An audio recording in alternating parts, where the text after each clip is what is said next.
नमस्कार। आज बात करते हैं एक बहुत ही प्राचीन और कह सकते हैं रहस्यमयी हिंदू ग्रंथ की। एक ऐसा ग्रंथ जो हमें बताता है कि मौत के बाद आत्मा का सफर कैसा होता है। जी हाँ, हम बात कर रहे हैं गरुड़ पुराण की। तो आइए इस सफर को समझने की कोशिश करते हैं। भाई, ये सवाल तो हम सबके मन में कभी ना कभी आता ही है ना? कि आखिर मरने के बाद होता क्या है? सदियों से, हजारों सालों से इंसान इसी सवाल से जूझता रहा है और गरुड़ पुराण जैसे ग्रंथ इसी पहेली को सुलझाने की एक कोशिश है। ये एक तरह से एक पूरा खाका तैयार करते हैं कि आगे का रास्ता कैसा होगा। तो इस पूरे सफर को समझने के लिए हम इन 5 हिस्सों पर एक नजर डालेंगे। मतलब जीवन के आखिरी पलों से शुरू करके आगे की पूरी यात्रा के हर पड़ाव को देखेंगे। तो चलिए शुरू किया जाए। अच्छा, तो सबसे पहले ये समझते हैं कि आखिर गरुड़ पुराण है क्या। देखिए, ये कोई नई किताब नहीं है। ये 3000 साल से भी ज्यादा पुराना ग्रंथ है और 18 जो प्रमुख हिंदू पुराण हैं उनमें से एक है। और इसका जो मूल विषय है वो है कर्म। मतलब हम अपनी जिंदगी में जो कुछ भी करते हैं उसके क्या नतीजे होते हैं, ये उसके बारे में बहुत विस्तार से बताता है। और देखिए, इस पूरी यात्रा की जो नींव है ना, वो कर्म के सिद्धांत पर ही टिकी है। अगर बिल्कुल आसान भाषा में समझें तो ये कॉज एंड इफेक्ट का एक कॉस्मिक लॉ है। मतलब जैसा करेंगे वैसा भरेंगे। यही नियम तय करता है कि आत्मा का आगे क्या होगा, उसकी किस्मत कैसी होगी। हर एक्शन का एक रिएक्शन तो होता ही है। तो चलिए अब कहानी के उस हिस्से में चलते हैं जहां से ये सफर असल में शुरू होता है, यानी मौत का वो पल। गरुड़ पुराण के हिसाब से मौत कोई अंत नहीं है, बल्कि एक बहुत बड़े बदलाव की, एक ट्रांजिशन की बस शुरुआत है। ये जो पूरी प्रक्रिया है, इसे काफी दर्दनाक बताया गया है। होता ये है कि धीरे धीरे सारी इंद्रियां, सारे सेंसेस काम करना बंद कर देते हैं और फिर अचानक एक दिव्य दृष्टि मिलती है। मतलब पूरी जिंदगी की फिल्म एक साथ आंखों के सामने चल जाती है। और ठीक इसी के बाद मृत्यु के देवता यम के 2 डरावने दूत, जिन्हें यम दूत कहते हैं, वो आते हैं और उनका काम होता है आत्मा को शरीर से बाहर निकालना। अब यहाँ एक काफी दिलचस्प डिटेल दी गई है। इस ग्रंथ के मुताबिक किसी इंसान के कर्म ये भी तय करते हैं कि उसकी मौत का अनुभव कैसा होगा। कहा जाता है कि जो पुण्य आत्माएं होती हैं उनके प्राण शरीर के ऊपरी दरवाजों से निकलते हैं, जबकि पापियों के प्राण शरीर के निचले दरवाजों से निकाले जाते हैं। तो कर्मों का असर मौत के तरीके पर भी पड़ता है। अच्छा, तो अब जब आत्मा शरीर छोड़ चुकी है तो उसे एक टेम्पररी बॉडी मिलती है, जिसे यातना देह कहा गया है। और इसी शरीर में यम के दरबार तक की एक बहुत ही लंबी और मुश्किल यात्रा शुरू होती है। और ये कोई छोटी मोटी यात्रा नहीं है। इसकी लंबाई सुन के शायद यकीन न हो, 86,000 योजन बताई गई है। मतलब लाखों किलोमीटर।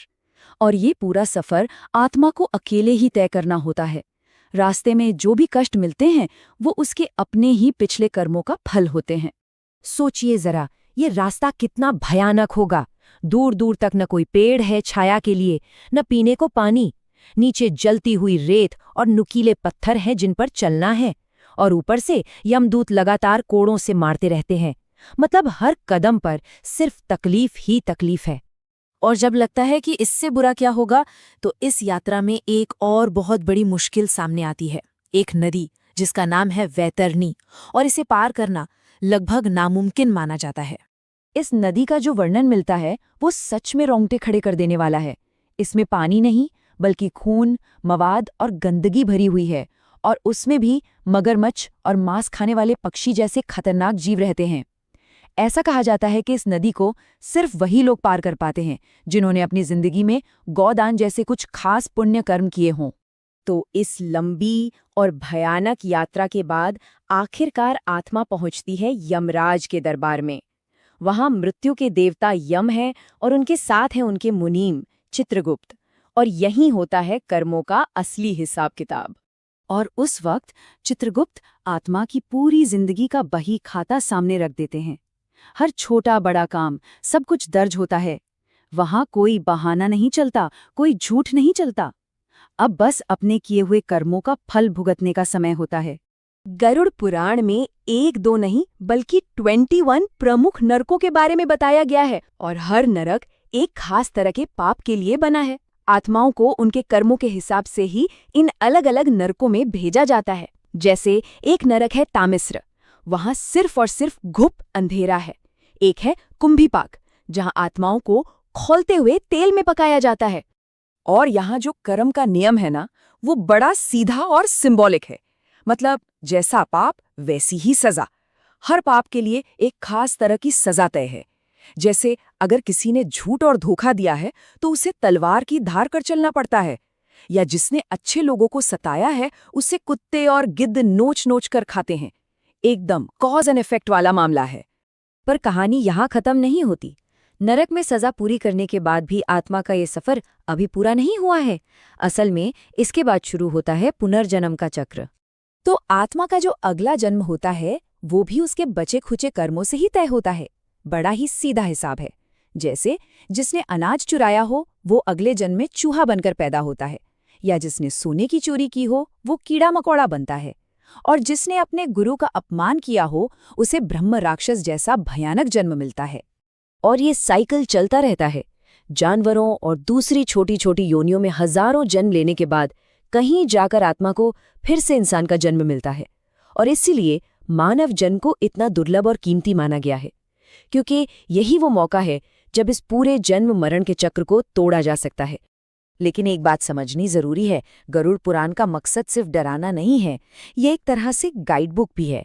ये हमें वो रास्ते भी दिखाता है जिससे इस भयानक भविष्य से बचा जा सकता है। जैसे दान पुण्य करके, धर्म के रास्ते पर चलकर, ईश्वर की भक्ति करके या पवित्र अनुष्ठान करके। ये सब वो तरीके हैं जिनसे भाग्य को बेहतर बनाया जा सकता है। तो आखिर में ये ग्रंथ हमें एक बहुत ही गहरे सवाल के साथ छोड़ जाता है।